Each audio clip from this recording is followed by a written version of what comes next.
एक हॉस्पिटल में दो मरीजों को भर्ती किया गया जो गंभीर रूप से बीमार थे।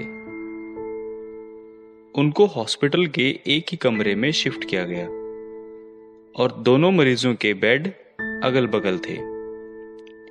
एक मरीज को खिड़की के पास वाला बेड मिला था और उसे हर रोज दोपहर को 1 घंटे के लिए अपने बिस्तर पर बैठने की अनुमति मिली थी ताकि उसके फेफड़ों से कुछ तरल पदार्थ निकल सके, जबकि दूसरे मरीज को अपना सारा समय अपनी पीठ के बल सपाट लेटे हुए बिताना पड़ा।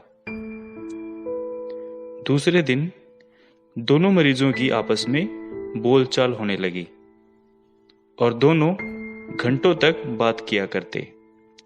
दोनों अपने जीवन, अपनी नौकरी, बच्चों और पत्नियों के बारे में बात किया करते। एक दिन खिड़की के दूसरी तरफ के मरीज ने खिड़की की तरफ वाले मरीज से कहा कि क्या वो बता सकता है कि खिड़की के बाहर क्या हो रहा है, क्योंकि वो बहुत ऊब चुका था। उस दिन से खिड़की के पास का आदमी खिड़की के बाहर दिखाई देने वाली सभी चीजों के बारे में बताने लगा।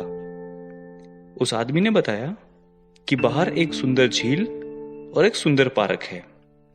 बहुत सारे बच्चे पार्क में खेल रहे हैं।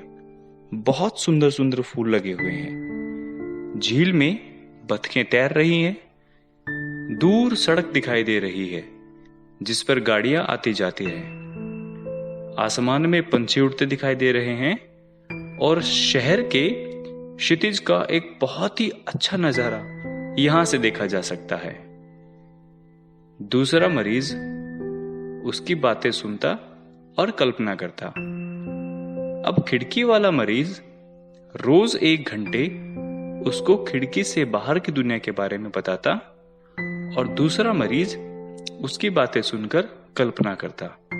एक दोपहर खिड़की वाले मरीज ने बताया कि एक परेड निकल रही है जिसके आगे स्कूल के बच्चे हैं और उनके पीछे कुछ नौजवान हैं। दूसरे मरीज ने पूछा कि क्या तुम्हें ड्रम की आवाज सुनाई दे रही है। हालांकि उसे खुद को बैंड की आवाज सुनाई नहीं दे रही थी, लेकिन वो खिड़की के पास बैठे मरीज के द्वारा बताए गए दृश्य के रूप में कल्पना कर सकता था। इसी तरह खिड़की की साइड वाला मरीज रोज बाहर के दृश्य के बारे में बताता और दूसरा मरीज इसकी कल्पना करता। इसी तरह दिन और हफ्ते बीतते चले गए। एक सुबह हॉस्पिटल की नर्स दोनों रोगियों की स्थिति की जांच करने के लिए आई। पहले उसने खिड़की वाले मरीज की जांच की और पाया कि वो मरीज मर चुका है। उस व्यक्ति ने शांतिपूर्ण अपनी नींद में ही अपनी मौत को गले लगा लिया था। शायद वो इतना बीमार था और उसे मालूम था कि वो ज्यादा दिन जिंदा नहीं रहेगा। उसके बगल वाले व्यक्ति को इस बात का बहुत बुरा लगा। 1-2 दिन बीतने लगे और वह मरीज खिड़की के बाहर दिखने वाली चीजों को याद करने लगा। खिड़की से बाहर झांकने और बाहर की खूबसूरत दुनिया को देखने की उम्मीद में उस आदमी ने नर्स से पूछा कि क्या उसे खिड़की के बगल में ले जाया जा सकता है। नर्स ने उसको खिड़की वाले बेड पर शिफ्ट कर दिया और बताया कि अब वो थोड़ा थोड़ा बैठ भी सकता है।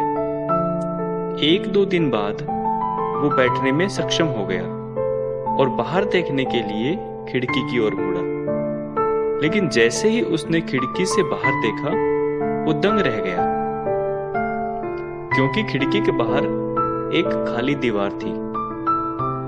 उसने आश्चर्य से नर्स से पूछा कि खिड़की के बाहर के दृश्य के बारे में जो पहले वाला मरीज मुझे बताता था, क्या वो सब झूठ था, जबकि यहां सिर्फ एक दीवार है।